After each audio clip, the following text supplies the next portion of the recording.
Alors, vous savez que dans cette enquête sur les œuvres perdues, nous ne nous limitons pas à la littérature. La dernière fois, nous avions parlé de musique. Nous reviendrons à la littérature la semaine prochaine avec Catriona Asset qui nous parlera de ce genre oublié et presque perdu de la poésie du XVIIIe siècle. Catriona Asset qui vient d'Oxford, qui viendra d'Oxford spécialement.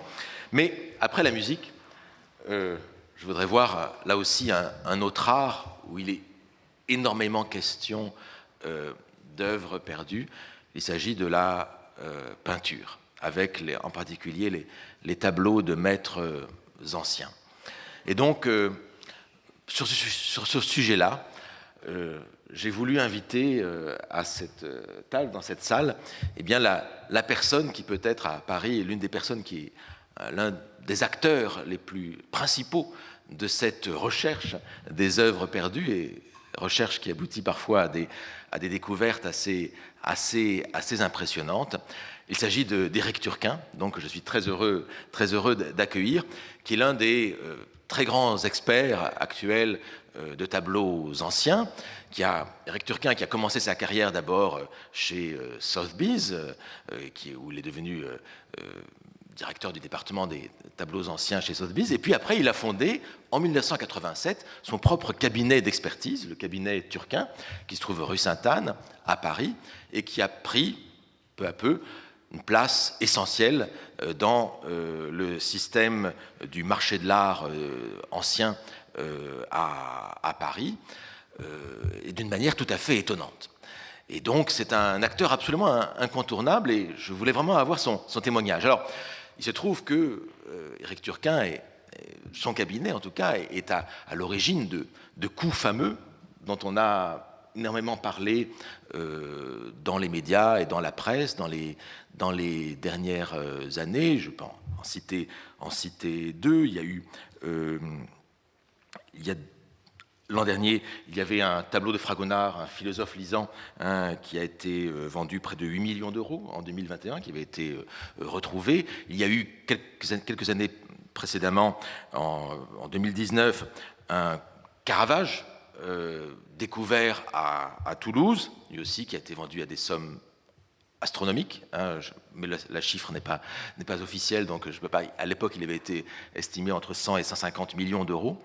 C'est une somme absolument considérable. Et puis, il se trouve, alors ça, ce n'est pas du tout prévu de ma part, il se trouve que demain, on en parlait dans Le Monde il y a quelques jours, demain aura lieu une enchère, une vente aux enchères très importante chez Arcurial, avec un tableau de Chardin, le panier de fraises des bois, qui est un tableau extrêmement célèbre déjà, mais qui, pour la première fois, est mis en vente depuis de nombreuses décennies. Et l'estimation, là, je cite les journaux, l'estimation est entre 12 et 15 millions d'euros. Et à l'origine de tous ces tableaux, si je puis dire, il y a un peintre, mais il y a aussi un expert. Et donc, je voudrais donner la parole à cet expert pour qu'il nous dise un peu comment on fait, et voilà, pour nous parler de tout cela. Alors, l'intitulé de cette conférence, c'est « Découverte ou réapparition, point d'interrogation, mythes et réalités des tableaux anciens ». Je vous cède la parole, Éric Turquin. Merci beaucoup, monsieur le professeur. Alors, vous avez très bien décrit le mythe. La réalité est beaucoup moins brillante. Je vais vous la décrire. En fait, avant tout et plus sérieusement, je voulais vous dire combien je vous étais reconnaissant de m'avoir invité ici. C'est un honneur insigne et d'avoir invité un homme de marché. Et je me suis dit qu'il fallait peut-être en profiter justement pour vous apporter la pierre d'un homme de marché à votre réflexion sur notre rapport au passé, sur le retour des œuvres perdues. Avec cette grande différence quand même dans notre spécialité par rapport à la littérature, c'est que quelque part l'œuvre existe en elle-même, physiquement. Et j'aimerais y revenir dessus tout à l'heure, mais la grande différence, elle est vraiment là. Et c'est là que notre métier est très différent de celui d'un éditeur, de celui d'un chercheur ou d'un faux découvreur de manuscrits. mon projet, donc, c'est de vous apporter un nouvel angle dans votre réflexion. Et je vais vous faire une brève présentation de moi la plus rapide possible, mais ensuite vous décrire un petit peu cette sorte d'usine à découverte que nous avons construite avec son mythe que vous connaissez, mais ses réalités moins brillantes que vous ne connaissez probablement pas. Donc, je suis né à la campagne, fils d'agriculteur, sans aucun rapport, quel qu'il soit, avec le monde de l'art, et encore moins avec son marché, que mes parents regardaient avec une certaine prudence. Mais j'ai commencé par être passionné par l'histoire. Je suis né au pied du chemin des Dames, dans une région bouleversée par la guerre, bouleversée par les destructions. La vie dans ma famille même était pleine de destruction, en fait. Et dès l'âge de 5 ou 6 ans, j'étais très impressionné par cette accumulation de destruction, par ce passé que j'imaginais sans doute plus beau qu'il n'était. Et je me suis passionné pour l'histoire, pour toutes les formes d'histoire. Ça s'est traduit par une sorte de manie, la collectionnite. J'étais un collectionneur de timbres absolument compulsif. Ensuite, j'ai collectionné l'argenterie, la porcelaine, et je suis arrivé un peu par hasard au tableau. En fait, je voulais être commissaire-priseur parce que pour moi, le monde du commissaire-priseur est celui qui est, et c'est toujours vrai, c'est vraiment celui qui fait les découvertes, le commissaire-priseur. Nous sommes un peu en arrière, en back-office, comme disent les Anglais, pour le soutenir dans son travail de découvreur. Celui qui va dans les greniers des châteaux, dans les greniers des abbayes, celui à qui les brocanteurs s'adressent, c'est le commissaire-priseur, c'est pas l'expert, nous sommes derrière. Et en fait, donc, j'ai fait des études de commissaire-priseur, j'ai eu la chance, j'ai eu beaucoup de chance, mais ma plus grande chance, c'était de ne pas avoir les moyens d'acheter une étude, donc je n'ai pas pu devenir commissaire-priseur. Et c'est par pur opportunisme que je suis devenu expert, parce que ça ne coûtait rien, il suffisait de se faire former. Donc j'ai suivi un vieil expert, en fait, et là aussi par opportunisme, parce que je me passionnais pour beaucoup de choses. Et j'ai fait des études d'art contemporain, donc mon domaine de prédilection, c'était l'art moderne et contemporain, et que je ne regarde plus du tout aujourd'hui, rassurez-vous. Et j'ai suivi un vieil expert en tableaux anciens, qui était le plus jeune de ceux de Paris, puisqu'il avait 75 ans. Donc il était tout de même possible que dans les 10 années qui allaient suivre, il y ait un début de renouvellement. Et donc il m'a semblé que sa spécialité, qui était une des plus complexes, il y avait plus complexe encore, mais c'était franchement pas à ma portée, c'était les dessins. Mais j'étais très vite dans le sillage d'un homme tout à fait exceptionnel, qui est Bruno de Bézère, qui est un expert en dessin et qui a fait bien avant moi ce que je fais aujourd'hui. Il a été le premier à créer un grand cabinet de dessin qui attire les collectionneurs et les conservateurs de musées et les chercheurs du monde entier. Et c'est vraiment dans sa trace que je me suis inscrit. Donc, Drouot a été très important pour moi. Mon stage de commissaire-priseur à l'hôtel Drouot. L'hôtel Drouot, qui est un endroit unique au monde où toutes les vies se terminent et où elles recommencent. C'est un endroit je me suis beaucoup promené par mon travail. J'étais partout et j'étais dans, je pense, presque toutes les salles des ventes du monde, même les plus petites, parce qu'il se trouve des tableaux partout. Mais d'endroits comme l'hôtel Drouot, je ne connais pas dans le monde entier, avec ces 5-10 ventes en même temps, ces expositions qui sont l'occasion de toucher les objets, de les prendre, ce qu'on ne peut pas faire dans les musées. Et toucher par exemple, on ne peut pas collectionner la céramique si on ne la touche pas, ce n'est pas possible. On ne peut pas aimer une céramique si on ne la touche pas.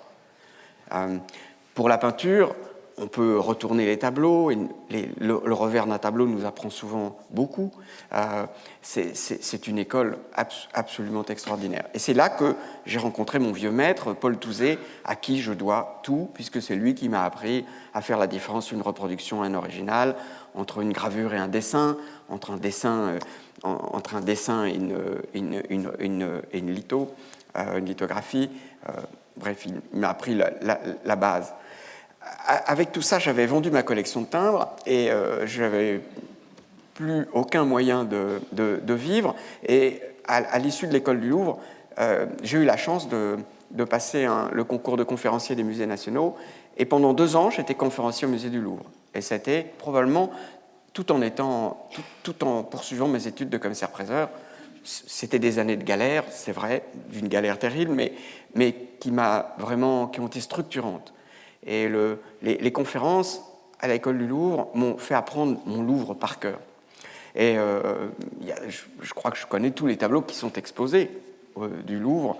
Et mes pauvres victimes ont eu des tableaux très moyens. Enfin, ils n'ont pas eu systématiquement les mêmes tableaux. Mais c'était l'occasion. Et quand vous parlez d'une œuvre, vous êtes obligé de préparer votre discours. Une fois que vous en avez parlé, ça reste. Des années après, je me souviens. Et je me souviens aussi des questions posées par le public qui souvent étaient plus connaisseurs que moi, surtout quand j'ai eu la chance de faire les conférences aux élèves de l'école du Louvre.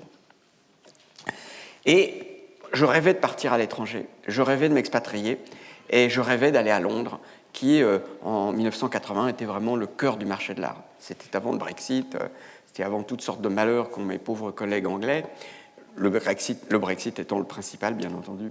Et je suis parti à Londres, parce qu'à l'époque, chez Sotheby's cherchait un expert en tableau français. Ils avaient fait une très très coûteuse erreur sur un tableau de Fragonard qu'ils avaient vendu pour 10 000 livres et qui s'était revendu dans la semaine 1,5 million à la National Gallery. Et il se trouvait que ce tableau appartenait à une branche de la famille Rothschild et c'est très mal passé. Et donc, ils ont décidé qu'il fallait tout de même avoir quelqu'un qui se spécialise dans les tableaux français. Et je suis parti pour 10 ans à Londres. Et ces 10 ans ont été vraiment extraordinaires. Je suis extrêmement reconnaissant à mon ancienne maison, que je concurrence un peu aujourd'hui, enfin modestement, pour m'avoir formé. Les Anglais, à l'époque, Sotheby's était une société anglaise qui appartenait à des experts. Aujourd'hui, c'est devenu un groupe quasi industriel et financier, mais à l'époque, c'était des experts qui géraient cette entreprise et c'était une sorte de compagnie d'experts. Et c'était quelque chose d'extraordinaire. Ils m'ont vraiment formé. C'est-à-dire que tous les ans, le 14 juillet, j'avais un billet ouvert pour aller, non pas aux Maldives, mais voir les musées américains, russes, etc. C'était sensationnel. Et puis au bout de 10 ans, j'avais rencontré Bruno de Bézère. C'est lui qui m'a encouragé. Voilà, Bruno de Bézère et son immeuble rue Sainte-Anne. C'est lui qui m'a encouragé à venir m'installer à Paris et à me mettre à mon compte. En fait, entre-temps, Sotheby's avait été racheté par un industriel, Alfred Taubman, qui était un patron remarquable, parce qu'il a tout de suite doublé nos salaires. Mais par contre, la société a évolué dans une affaire plus structurée financièrement, beaucoup plus profitable, mais beaucoup moins amusante. En tout cas pour ceux qui travaillaient. Et j'ai eu l'impression à un moment donné que les moyens de l'expertise ne pouvaient s'obtenir, et nous en parlerons tout à l'heure, ne pouvaient se faire que si on était concentré. Que si on n'avait pas des rapports de management à faire à la fin de chaque semaine, par exemple, et si on pouvait se concentrer sur ce que je savais faire, ce que nous savions faire dans notre département. Et donc, je me suis installé à Paris, et là, nous avons développé avec Bruno de Bézère l'idée du carrefour. Pour moi, c'est très important, le carrefour, l'échange d'idées. Les commissaires-priseurs nous apportaient des dessins pour lui et des tableaux pour moi. Il restait pendant 15 jours, 3 semaines chez nous avant les ventes, et il repartait pour les ventes à Perpignan, à l'hôtel Drouot ou à Strasbourg. Et les acheteurs avaient pris l'habitude de nous contacter pour demander à voir ces objets avant qu'ils passent en vente. Et l'idée a été très vite de nous servir de ce point de passage qu'est la rue Sainte-Anne comme d'un carrefour où tout le monde échange. Les acheteurs qui sont étrangers, les conservateurs de musées américains qui passent à Paris, comme le commissaire-priseur de Perpignan et comme l'historien d'art qui va à l'Institut national d'histoire de l'art, l'INHA, qui est à 200 mètres de nos bureaux. Et l'idée du carrefour s'est développée. Visiblement, c'est une idée qui, à l'époque, était dans l'air du temps, qui s'est développée. Mais plus qu'un derrière ce carrefour, pour qu'il fonctionne, il y a, là je vais vous parler de la réalité d'un bureau d'expertise. Pour beaucoup, l'expertise, c'est l'œil.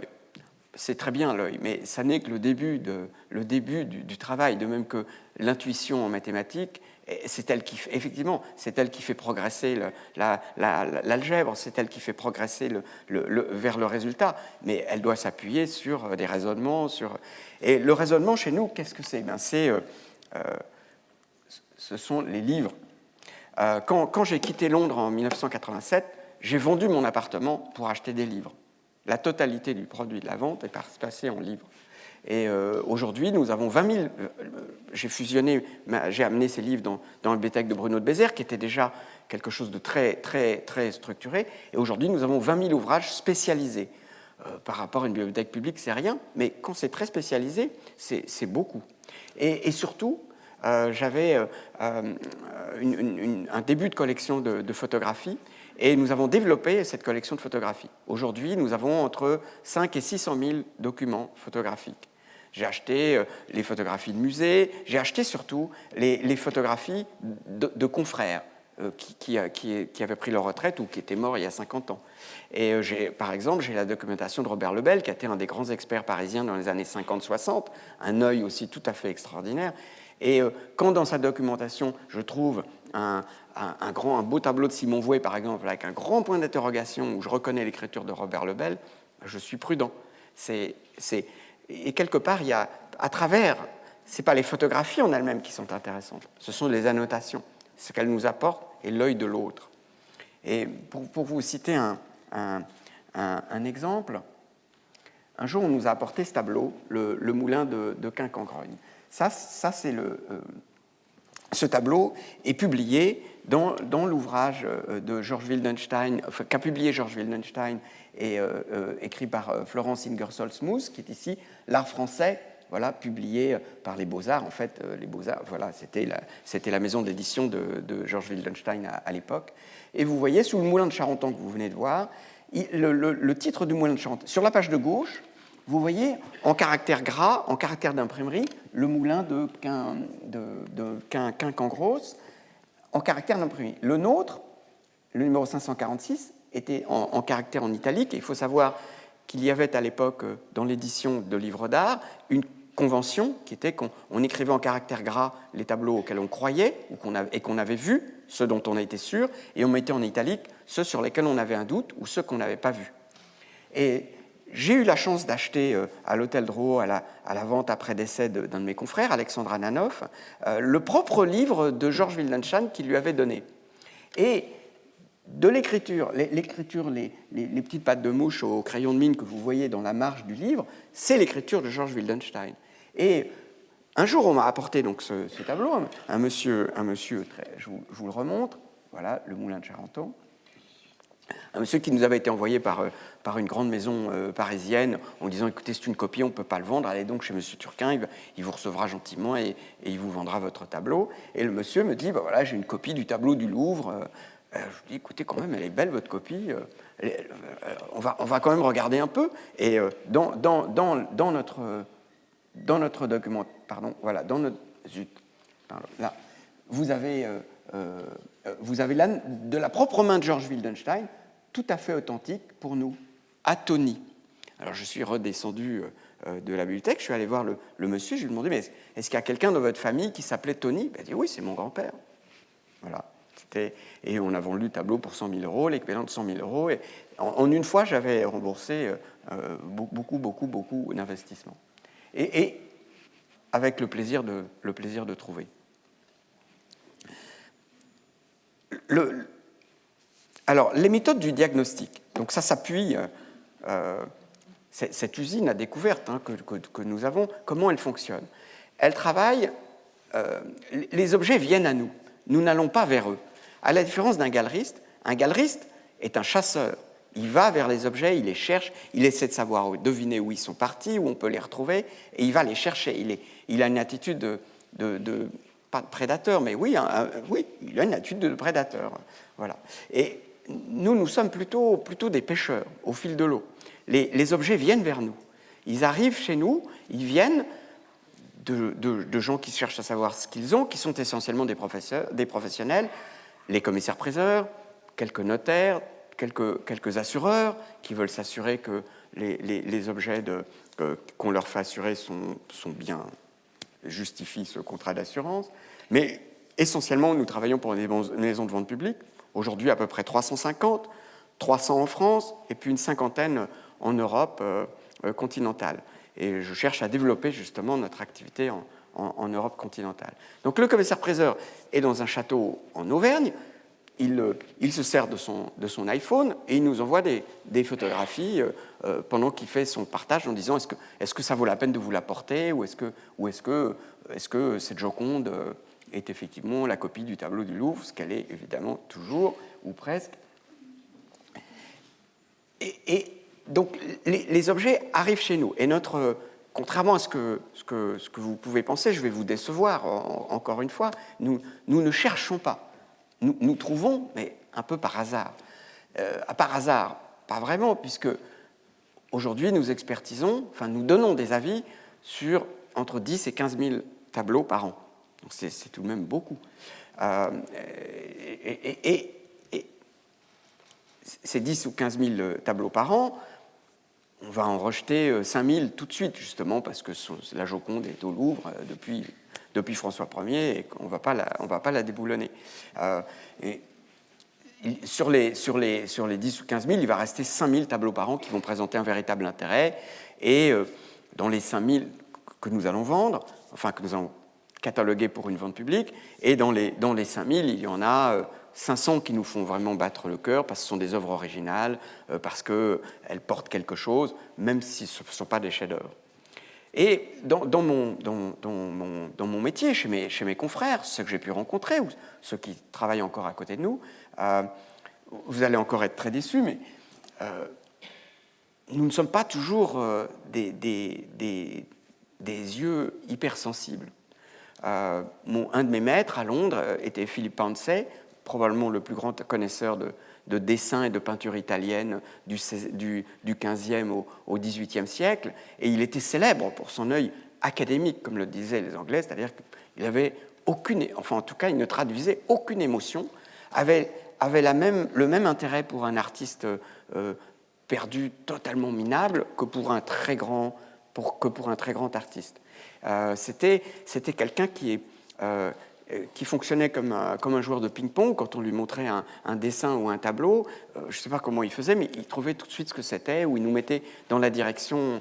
Mais c'est pas quelqu'un c'était pas un esthète du tout. Voilà.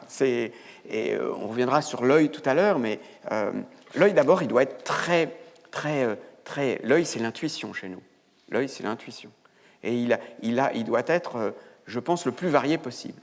Et ce que j'ai cherché très vite à développer à Paris, même tout de suite, c'est la technique de l'œil croisé.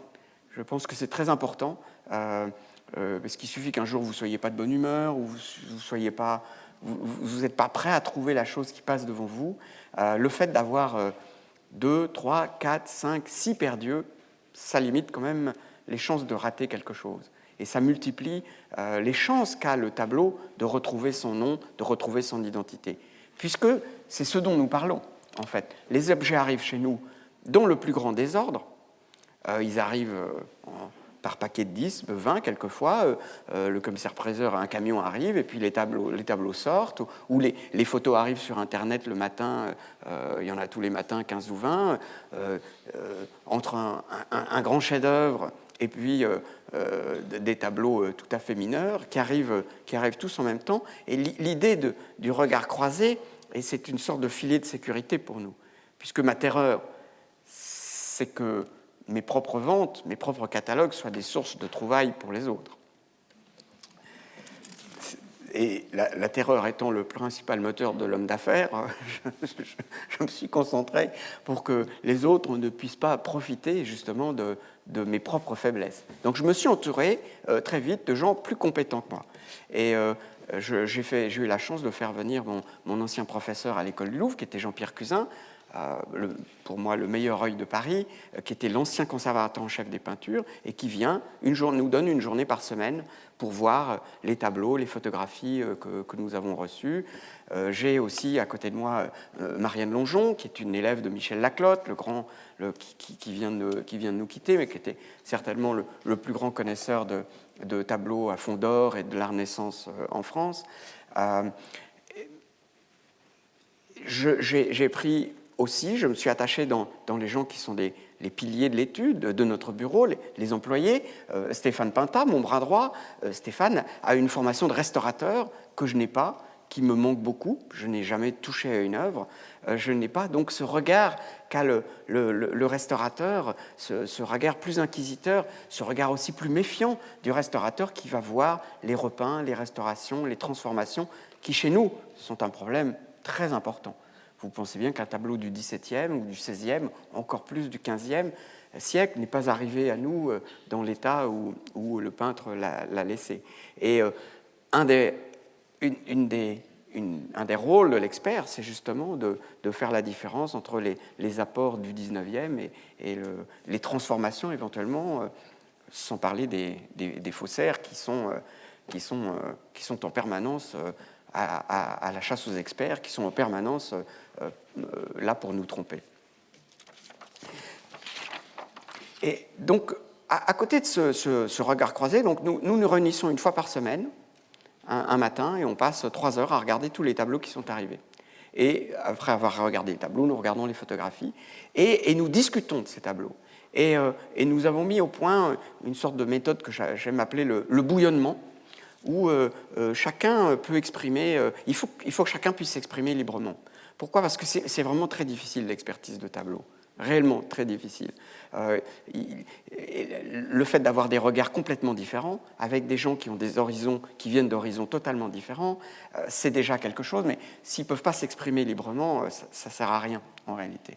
Et en fait, donc, chacun émet des idées, on critique l'idée de l'autre. Le tableau arrive déjà avec une préfiche, un stagiaire ou un documentaliste a préparé une fiche de catalogue et elle est soumise à tout le monde au regard justement croisé et au bouillonnement d'idées qui est censé s'opérer à ce moment.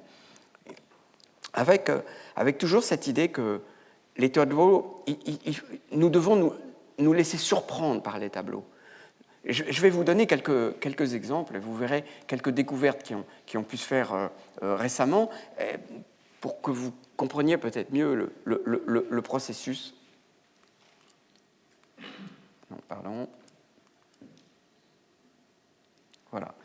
Ça, c'est un tableau qui est apparu à Dijon en 2019, une Vierge à l'enfant, qui était dans une petite vente estimée quelques centaines d'euros, et le commissaire-priseur a vu arriver un Italien, puis 2 Italiens, puis 3 Italiens, et il s'est dit que peut-être il aurait fallu envoyer la photo à Turquin, et il l'a envoyé à Stéphane Pinta, et Stéphane tout de suite m'a dit on nous propose, il se passe quelque chose à Dijon, est-ce qu'on y va ? Je lui ai dit non, on ne va pas y aller, on va faire venir le tableau. Donc on a convaincu le commissaire-priseur que c'était peut-être une erreur de le laisser dans sa vente. Et il nous a fallu beaucoup de temps pour trouver ce que c'était, à peu près 2 mois. À vrai dire, dès le début, Marianne Longeon nous a dit « Ah, c'est un tableau de Prague ». Je lui ai dit « Mais non, c'est pas possible, ce tableau est italien, peut-être c'est un Français en Avignon ». On a discuté beaucoup. J'avoue que je ne connaissais pas la peinture de Prague du XIVe siècle. Je ne savais même pas qu'il y avait une école. Et en fait, si, à Prague, entre 1340 et 1360, il y a eu Charles IV, qui était un roi tout à fait extraordinaire, et il a fait venir des artistes de toute l'Europe. De toute l'Europe à l'époque, c'était d'Italie et de France, et de Flandre. Et il s'est développé pendant un bref âge d'or qui a duré 25 à 30 ans. Il s'est développé une école avec deux très très grands artistes, le maître Théodoric et cet artiste qu'on appelle le maître de Vichy-Brode. Alors comment Marianne l'a identifié ?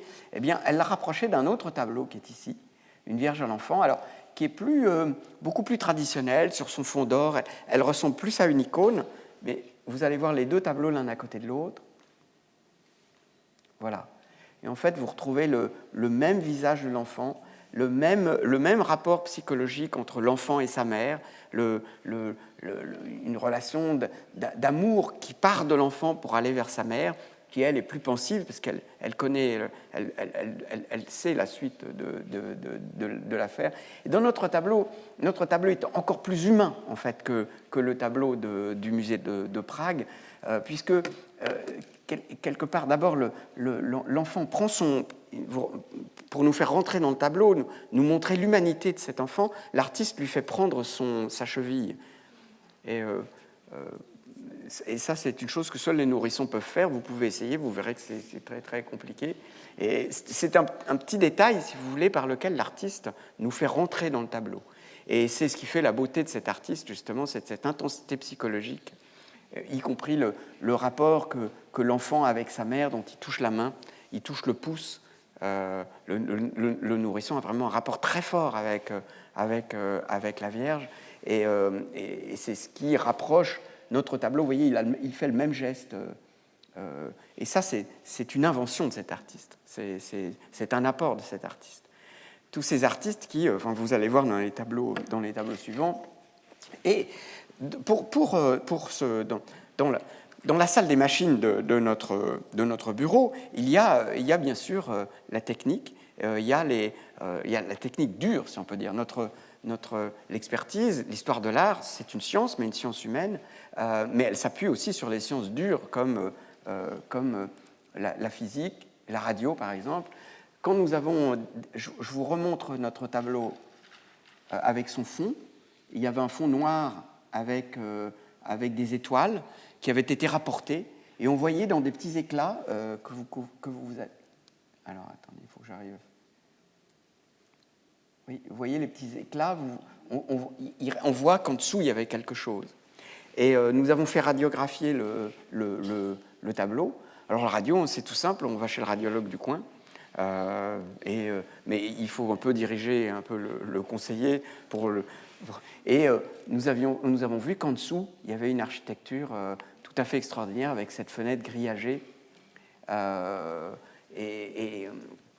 qui nous montrait qu'effectivement, on avait affaire à une œuvre qui, bien que de petite dimension, puisque le tableau était grand comme ça, était une œuvre vraiment, vraiment majeure.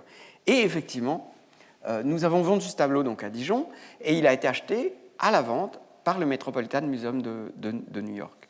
Et ça, pour nous, si vous voulez, c'est le fait qu'un des plus grands musées du monde achète un tableau au fin fond de la province française. J'ai considéré que c'était tout de même un progrès. Un progrès qui, on en parlera tout à l'heure, n'a été rendu possible que par Internet, en fait. Et la possibilité de faire... Et voilà le tableau tel qu'il est aujourd'hui au Metropolitan Museum, où je suis allé le voir il y a 3 mois, où ils ont retrouvé... Alors, la peinture qui avait recouvert le tableau a eu un immense avantage, c'est qu'elle l'a protégé. Et le faux marbre, par exemple, du fond, la fenêtre qu'on devinait tout à l'heure, on la voit, la fenêtre grillagée, on la voit tout à fait bien. Le tableau est dans un état absolument extraordinaire. Par contre, malheureusement, ça nous a appris qu'il était coupé, puisqu'il est coupé en haut, comme vous pouvez le voir. Voilà, parce que c'est pas la photo qui est coupée, malheureusement, c'est le tableau lui-même. Alors voilà pour une première découverte.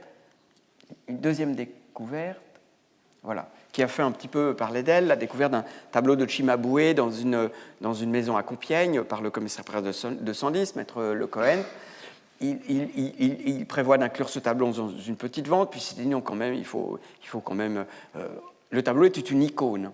Et il était resté dans la famille où il était comme une icône, ce qui est tout de même ce qui lui a permis d'être protégé, en fait. Il a été protégé non pas comme une œuvre importante qu'il était, parce qu'il avait complètement perdu son identité, mais comme une œuvre religieuse. Le monsieur m'a dit que sa mère, tous les jours, regardait ce tableau et elle le respectait. J'ai lu dans la presse qu'il était sur le mur d'une cuisine, c'est vrai, mais il était du bon côté du mur de la cuisine, c'est-à-dire pas du côté cuisine. Voilà. Donc, il était tout à fait, il a été protégé pour ce qu'il était, pas pour ce qu'il était, mais comme une image religieuse. Et alors, pourquoi ce tableau? Il a fait un prix astronomique, hein, puisqu'il a atteint 24 millions d'euros, pour un tableau qui peut vous paraître pas bouleversant.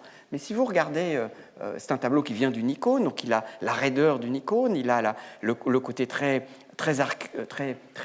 sévère, si on peut dire, le fond d'or qui est tout à fait antiquisant, tout à fait retardataire, mais le geste du Christ qui laisse tomber sa main, son regard plein d'humanité, ça c'est l'humanité qui arrive dans la peinture. Et c'est ce tableau est probablement un des premiers tableaux de l'art occidental. Et c'est un tableau qui, en 1280, transcrit en peinture, en fait, la leçon de saint François d'Assise, qui était mort 2 générations plus tôt, qui a amené l'humanité, une sorte d'un homme, oui, il a amené l'humanité dans la religion, et les peintres qui l'ont suivi ont amené l'humanité dans la peinture. Alors, comment nous avons pu prouver? Alors, en gros, vous avez la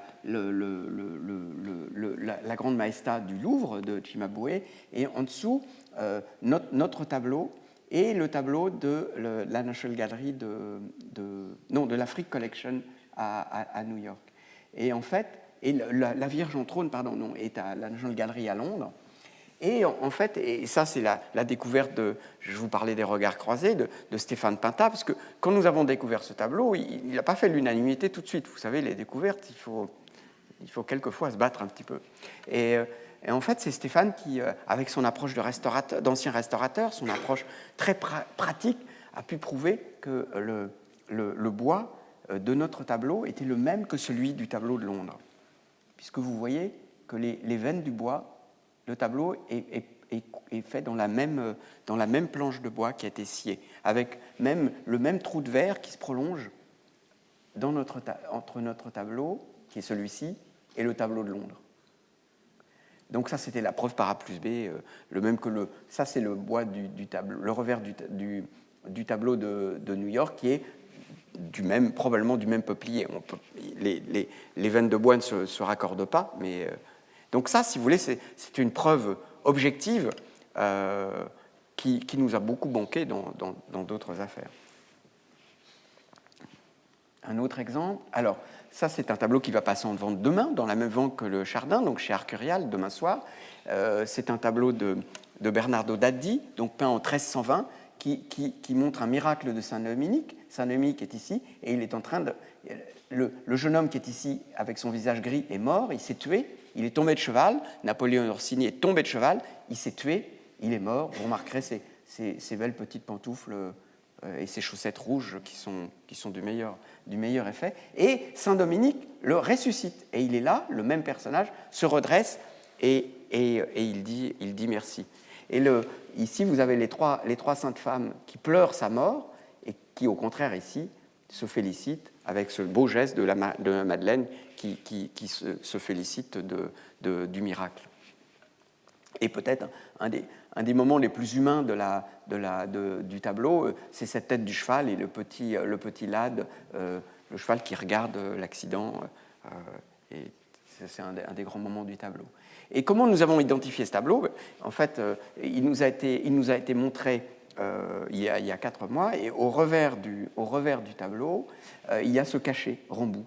Il y a un cachet et il y a une étiquette Béthune, collection du prince. Voilà. Et en fait, quand ses amis, puisque le tableau appartenait à des amis, quand ils m'ont montré le tableau en me demandant si je pouvais identifier le sujet de ce tableau 19e, le nom de Ramboud, le cachet Ramboud m'a évoqué la vente d'une collection en 1867. Ramboud était le plus grand collectionneur allemand de primitifs. Il habitait Sienne et il a acheté une 50aine de très grands fonds d'or, et il était le fondateur du musée de Cologne, du Wallraf Reichhardt de Cologne. Et nous avons, dans la voiture, en rentrant, c'est ma pauvre femme qui faisait la recherche sur Internet. Je dis, mais va chercher la vente Ramboud, il me semble qu'il y a eu une vente Ramboud. Elle a retrouvé le catalogue de la vente, et dans le catalogue de la vente, il y avait le nom de l'acheteur, Béthune, et l'étiquette qui était au dos. Donc j'ai appelé nos amis, et je lui ai demandé, est-ce que vous avez une parenté avec le prince de Béthune? Elle m'a dit, oui, c'était ma grand-mère. Donc voilà. La boucle était bouclée. Alors une autre découverte qui, elle, a été un petit peu plus difficile à faire accepter, le tableau du Caravage, découvert par un commissaire-priseur, par Maître Labarbe, commissaire-priseur à Toulouse, dans un grenier de Toulouse. Des gens vident leur maison, ils vident leur grenier, et derrière 2 sommiers et un matelas, ils trouvent ce tableau tourné vers le mur, qui était là depuis probablement 50, 100 ans, c'est pas probablement parce que le sujet était tellement affreux, tellement monstrueux qu'on l'a mis dans le grenier pour pas voir cette horreur tous les jours. Et alors que pour nous, Caravage, vous savez, l'histoire de l'art telle que nous la pratiquons, l'expertise plutôt, c'est une leçon d'humilité permanente.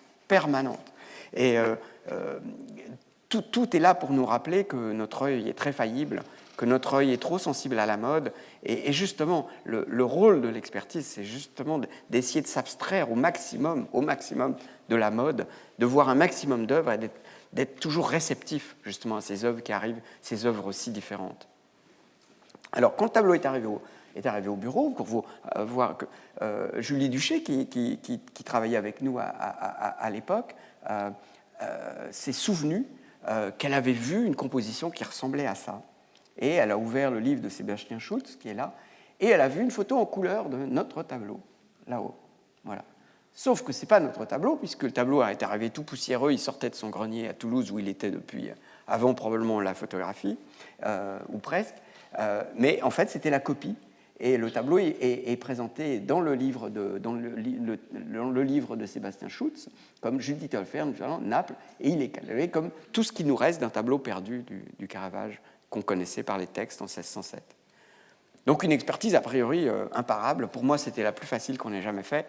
Ça a été un petit peu plus compliqué parce que les caravagesques sont caravagesques, avec des débats d'historiens d'art, etc. Et l'attribution est toujours contestée par beaucoup de mes confrères.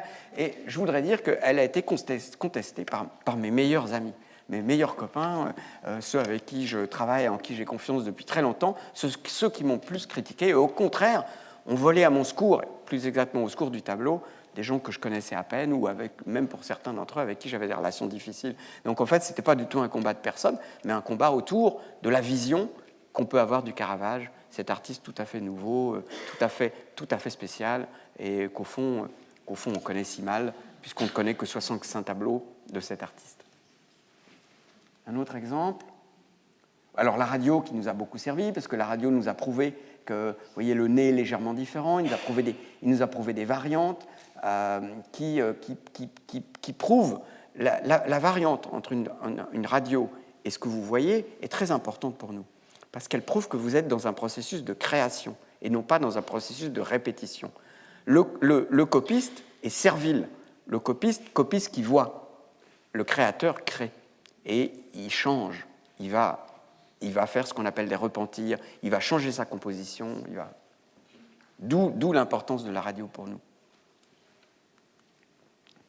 Alors si vous vous intéressez à l'histoire du Caravage, il y a un très, très bon livre qui a été écrit par un journaliste, ça se lit en 1h30, c'est du journalisme, hein, mais son livre, il s'est donné le mal d'interviewer tout le monde, les pros, les contres, et il a fait un très bon bouquin, l'incroyable affaire Caravage. Alors, dans les dangers de l'expertise, il y a le faux. Je sais que vous vous y intéressez beaucoup, je ne sais pas si vous en avez déjà parlé, mais ça va venir. Le faux qui est évidemment... et c'est pour ça que nous ne devons pas chercher les œuvres. Parce que si nous les cherchons, nous les trouvons. Si nous les cherchons, on nous les fabrique. Et ça, c'est le grand danger. Les plus grands faussaires ont trompé non pas directement les clients, mais ils ont trompé les experts. Et c'est là qu'ils ont gagné. Donc, deux livres à lire absolument sur le phénomène des faux dans mon milieu. L'affaire Beltraki, où ils se sont donné le mal, effectivement, d'interviewer les gens. Et encore meilleur, Jonathan Lopez, le meilleur livre sur Han van Meegeren, qui était le plus grand faussaire du XXe siècle, puisqu'il a trompé Bredius, et en trompant Bredius, il a trompé tous les musées hollandais, et il a réussi à vendre les tableaux les plus chers du monde. Hein. Les tableaux les plus chers du monde étaient des faux, c'est quand même formidable. Alors que nous avons tellement de mal à vendre des originaux. Alors, Ça, c'est le tableau que le professeur Marx a cité tout à l'heure, le tableau de Chardin qui va passer demain. Ce tableau est tout sauf une découverte. C'est un tableau archi-célèbre, c'est un tableau que ses propriétaires ont prêté à toutes les grandes expositions, tout le monde l'a vu, il était la couverture du catalogue Chardin de 1979. Ce tableau a couvert les panneaux d'affichage de la ville de Paris et même de Tokyo quand il a été prêté au Japon. Par contre, je vous parlais de la leçon d'humilité et c'est l'occasion de parler du rôle du marché dans les redécouvertes. Dans votre milieu, dans votre spécialité, la littérature, je ne crois pas que le marché joue un rôle très très important, alors que chez nous, il est essentiel. Chardin n'a pas été redécouvert par les conservateurs de musées, puisque le premier Chardin, sauf ceux qui ont été achetés par Louis XV, premier Chardin acheté par le musée du Louvre, c'est 1852. Chardin est un artiste, à commencer par ce tableau, qui avait totalement perdu toute sa valeur, tout son intérêt. Il disparaissait des catalogues de vente. Il valait zéro. Pourquoi ? Parce que sous la Révolution, on a aimé l'héroïsme, on a mis en valeur l'héroïsme, on a dramatisé le courage, la valeur humaine, l'homme, et on a considéré toute cette peinture comme mièvre. C'était la peinture de l'Ancien Régime, cet Ancien Régime avec sa douceur de vivre qu'on a détesté sous la Révolution, qu'on s'est donné beaucoup, beaucoup de mal pour détruire. Et en fait, il faut attendre les années 1825 et le propriétaire de ce tableau, qui s'appelait François Marsil, pour voir Chardin ressortir de la nuit. Et François Marsil, quand il est mort en 1867, il avait 31 Chardins, mais il avait aussi 40 Boucher, 30 Fragonard, 50 Prudhon, 4500 tableaux et dessins, tous du XVIIIe siècle, ou de Prudhon, c'est-à-dire un artiste encore très, très, très XVIIIe siècle. Et il faut attendre 1852 pour que le Louvre achète un tableau de Chardin. Et il faut attendre essentiellement, le prix, la cote de l'artiste remonte, mais il faut attendre 1897 et la vente Goncourt. La vente des frères Goncourt a été un événement majeur pour le marché, bien sûr, mais aussi pour l'histoire de l'art.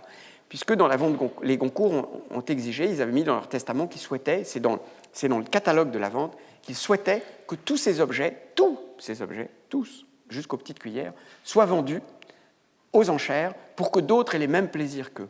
Et c'était une collection tout à fait formidable, parce qu'il y avait, je crois, 8 tableaux de Chardin, et tout le XVIIIe siècle a fait des prix extraordinaires. Le marché était multiplié par 10 ou 15 en une seule vente. Et ça a changé le goût. Et pendant 100 ans, à partir de 1897 jusqu'à, on va dire, 1997, le XVIIIe siècle français était considéré comme le summum du goût, autant dans le mobilier que dans les tableaux.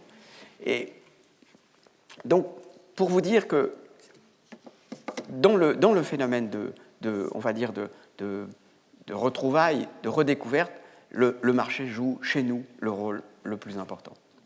Mais j'ai pris trop de temps.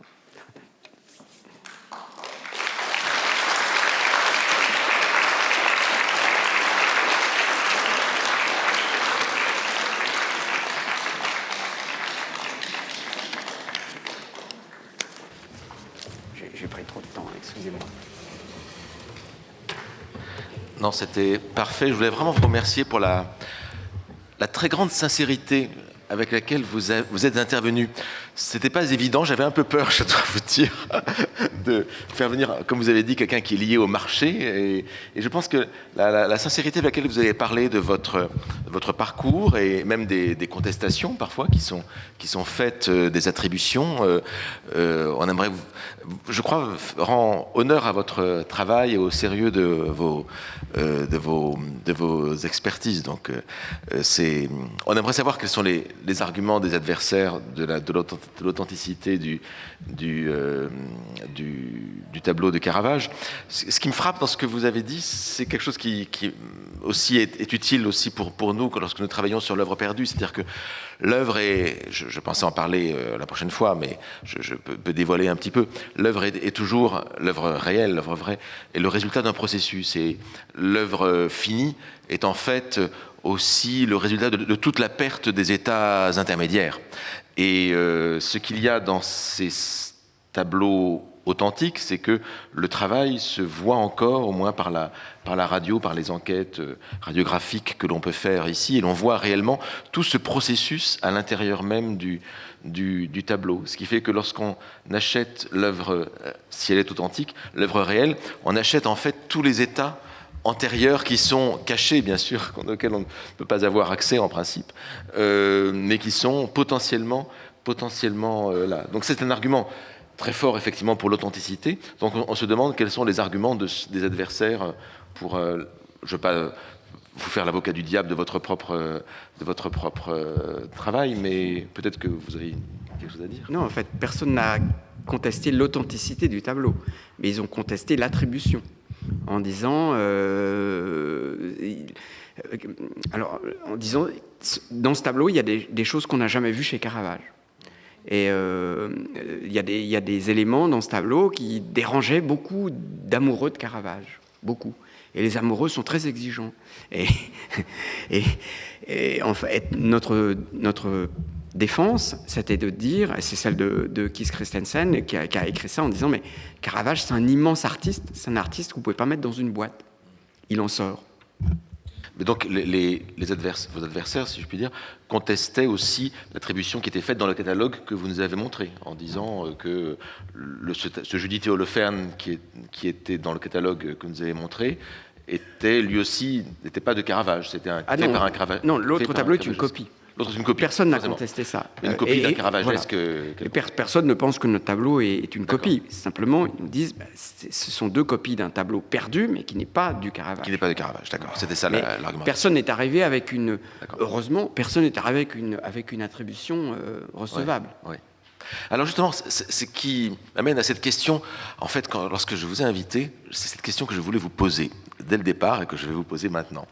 Alors, il y aurait deux questions. Vous avez dit des choses tout à fait justes, à savoir sur la question du marché, le fait que vous travaillez donc sous cette pression-là, d'une certaine manière. En même temps, vous avez le propre sérieux de votre travail à garantir. Mais c'est la question de l'évolution de la valeur des œuvres dans le monde de l'art, des arts plastiques, en particulier de la peinture, qui est effectivement, comme vous l'avez dit, très différent de la façon dont les choses se passent dans la littérature, où la question du marché fonctionne beaucoup moins. C'est pas comme ça que ça fonctionne. Mais il y a le marché, effectivement, le marché de l'art, avec des valeurs absolument astronomiques attribuées à des œuvres qui sont des œuvres uniques, singulières. Il n'y en a pas d'autres. Et je m'interroge sur le mécanisme de l'attribution. En littérature, tout spécialiste, tout amateur de littérature ou tout historien de la littérature vous dira que les très grands auteurs, les plus grands, ont des œuvres faibles. C'est-à-dire un Victor Hugo, un Mallarmé, un Valéry, même les plus grands, les Baudelaire, il y a des chefs-d'œuvre, il y a beaucoup de chefs-d'œuvre, mais il y a du déchet. Et personne ne met en doute le fait qu'il y ait de mauvais poèmes par un très grand écrivain, par un très grand poète, etc. En peinture, on a un peu l'impression, dans le monde de l'expertise, mais peut-être que je me trompe, que lorsqu'on tombe sur un tableau de qualité un peu médiocre, on ne va pas dire que c'est un tableau du peintre lui-même, mais on va dire que c'est un tableau, dans le meilleur des cas, de l'atelier qui travaillait avec lui. Et donc, on a l'impression qu'on évacue d'emblée la possibilité qu'un peintre, si grand soit-il, puisse parfois faire des choses un peu moins bien. Et l'atelier est très pratique ici pour permettre de réserver le nom du peintre, parce que le nom est très important, aux tableaux qui sont considérés comme les plus beaux, les plus réussis, et donc ça permet de maintenir une cote. Et donc j'ai l'impression, alors c'est là que ma proposition est vraiment très... peut-être un peu scandaleuse, en tout cas je voudrais avoir votre réaction. J'ai l'impression que ce mécanisme, on sait que les ateliers ont existé, mais on a l'impression que ce mécanisme d'attribution tantôt à l'atelier, tantôt au peintre lui-même, permet en fait de maintenir une cote au plus haut, alors que dans d'autres arts on voit que les choses fonctionnent de manière beaucoup plus souple. Qu'est-ce que vous pensez de mon... Voilà, comment vous réagissez à cette... Pas bien. Voilà, j'imagine que vous n'êtes pas d'accord. Non, non d'avoir... parce que chez nous, l'atelier, d'abord nous savons que ça existe, Rubens employait 200 personnes. Vous venez de voir que Jeff Koons, dans un très mauvais moment, était obligé de licencier 30 assistants, ce qui est inquiétant, je trouve, sur sa production. Mais chez nous, l'atelier existe et nous vendons des œuvres de l'atelier de Rubens tous les ans. Et ça vaut très peu. Une œuvre du XVIIe, puisqu'elle est de l'atelier, elle est intéressante, sauf si on pense que dans l'atelier, il y avait Van Dyck ou il y avait Jordan, et qu'un petit malin, justement, va penser que Turquin s'est trompé, qu'il n'a pas su voir que la figure de droite avait été peinte par... mais dans notre monde, dans les tableaux anciens, il n'y a pas de cote. D'abord parce que les tableaux sont trop rares, il n'y a pas de phénomène de cote. Le tableau de Chardin que nous allons vendre demain, il va certainement, enfin j'espère, être le record du monde pour cet artiste, de loin, mais parce que c'est probablement la plus belle nature morte de cet artiste. C'est un tableau tout à fait extraordinaire. Mais il y a des tableaux de Chardin tout à fait authentiques du début de sa vie qui sont très moyens. Très moyens. Quand il peint des animaux vivants, au début de sa vie, par exemple, ils sont très moyens. Et on peut trouver un tableau de Chardin pour quelques centaines de milliers d'euros. Alors que le tableau d'Arcurial va se vendre beaucoup plus de 10 millions d'euros. Donc, non, chez nous, il n'y a pas... Ce qui est intéressant, peut-être, pour répondre à votre question, et la grande différence avec la littérature, c'est que l'objet chez nous existe physiquement. Il existe réellement. Et chacun peut le regarder avec son œil. Et c'est pour ça que je suis si choqué de voir cette nouvelle muséographie, ou cette muséographie qui se construit autour d'un discours. La Grande Galerie de l'Évolution, par exemple, au muséum, me dérange énormément. Énormément. Parce que vous ne voyez plus les insectes de Nouvelle-Calédonie avec d'autres insectes de Nouvelle-Calédonie qui vous permettent... Et dans les musées, c'est encore plus important. Si l'objet est présenté comme l'objet d'un discours, il n'est plus un objet indépendant. Et je pense, beaucoup d'entre nous ont vécu cette liberté dans un musée de voir un objet, se dire, cet objet est pas mal catalogué, mais il n'est pas mis à sa valeur. Et les musées ont permis à beaucoup de gens, à commencer par, quand on pense à la façon dont Braque et Picasso ont découvert les masques africains, ils les ont découverts dans des musées, mais ils les ont découverts librement. Et ils en ont fait une utilisation complètement libre, tellement libre qu'aujourd'hui, on regarde ces masques africains. Un collectionneur comme Jacques Kershach ou Jacques Chirac, qui était collectionneur d'objets primitifs, disait « Moi, ça ne m'intéresse pas de connaître leur histoire ». Ce qui est, à mon avis, un peu excessif. Mais ce qui est important, l'objet, il porte la révolution en lui-même. L'objet, il a une valeur en lui-même, surtout la peinture. Et cette valeur, elle doit pouvoir s'exprimer librement. Elle ne doit pas être au service d'une parole. C'est très gênant, cette muséographie. Très gênant. Enfin, elle me choque beaucoup, moi. Non, je trouve très intéressant ce que vous dites. Et effectivement, on voit bien que dans les muséographies anciennes, effectivement, les tableaux étaient présentés un peu les uns à côté des autres, juxtaposés, et c'était au visiteur, effectivement, de faire son propre travail. Et c'est une chose que j'aime assez faire dans un musée très plein, à savoir me laisser guider non pas par les étiquettes, qui ne m'intéressent finalement pas tant que ça, mais par ce qui me semble être la qualité esthétique intrinsèque du tableau, et me laisser guider, et me dire que voilà, tel tableau paraît effectivement assez passionnant, et tel autre attribué à un très grand peintre paraît, parfois on se dit, cette fois-ci oui, c'est peut-être un tableau d'atelier cette fois, parfois on voit que certains musées surévaluent un peu les attributions alors qu'en fait c'est pas de très tableaux très intéressants, souvent moins intéressants que les... C'est souvent par habitude et par... Il n'y a pas une volonté pour... Les musées n'ont pas d'approche commerciale, donc ils ne cherchent pas à prétendre qu'ils ont un Raphaël. Enfin, si, dans certains cas. Il y a le cas des Caravages de Loche, qui ne sont pas de Caravage. Mais où un maire et un conservateur local se sont complètement trompés. Mais bon, c'est une erreur, c'est tout. Je ne connais pas de musée qui délibérément garde une attribution D'ailleurs, il faut être courageux pour faire ça, parce que vous recevez des insultes sur Internet tous les jours. Clairement. Enfin, je suppose, moi j'en reçois, donc je pense qu'il doit... Ça m'est arrivé d'écrire, effectivement, un conservateur de musée, j'ai un exemple en tête. Mais je pense aussi au cas de ces peintres dont la main elle-même varie au cours du temps. Et donc c'est... alors vous citiez Chardin, là, visiblement, nous allons avoir les fraises des bois les plus chères de l'histoire.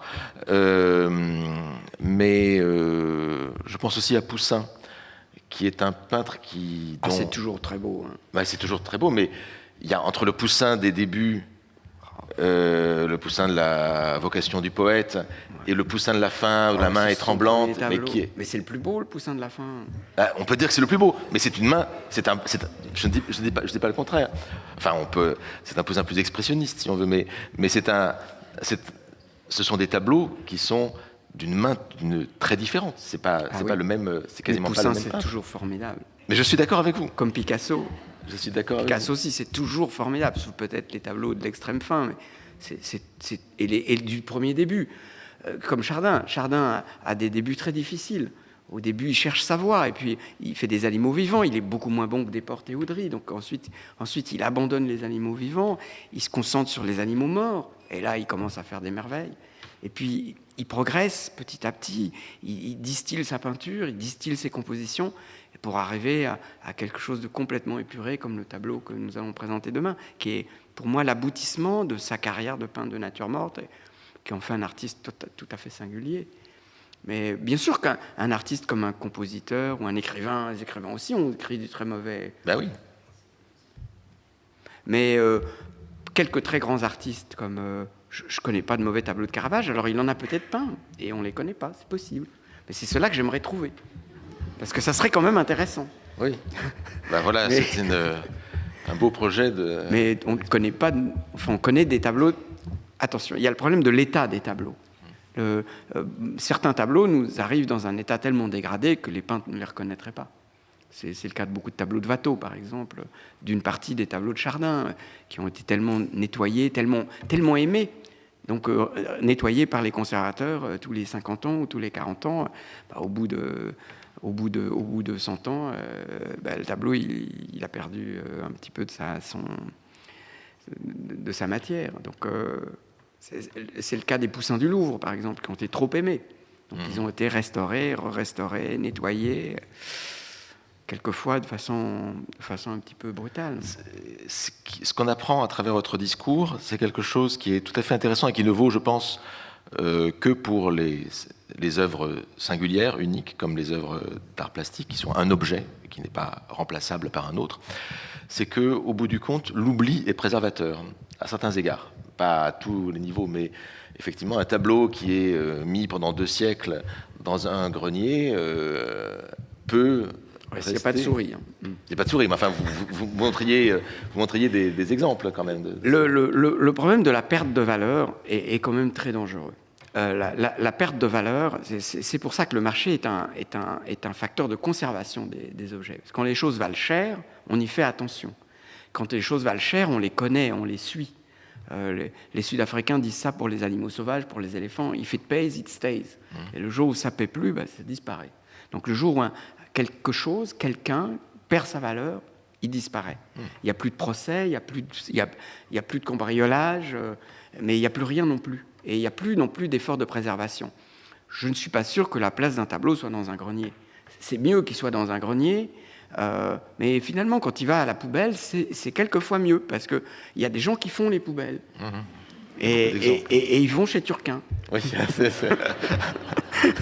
Vous avez un contrat avec les éboueurs, pas avec les éboueurs. Ceux qui passent avant les éboueurs. Ceux qui passent avant les éboueurs, bien sûr, on les voit. Qui sont plus nombreux qu'on ne pense. C'est les fameux chiffonniers. Voilà. Son compagnon a parlé ici même.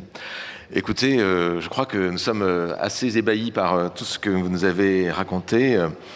J'aurais aimé vous poser beaucoup de questions sur d'autres tableaux dont l'attribution est contestée, mais bon, je ne veux pas engager ici votre parole. C'est très rare. Voilà, donc je ne pense pas ceux que vous avez attribués, mais j'ai montré le Salvator Mundi. Il est authentique. Il est authentique. Évidemment, il est authentique, mais on se fait remarquer quand on dit qu'il n'est pas authentique. Mais bien sûr qu'il est authentique. Il est très ruiné, très restauré, mais la main tellement Oui, belle. la main est magnifique. Bah alors, si ça, la je main suis est d'accord. magnifique, Ça, c'est vrai. c'est que le tableau est authentique. Bon, bah, c'est déjà rassurant. Merci infiniment. Christian.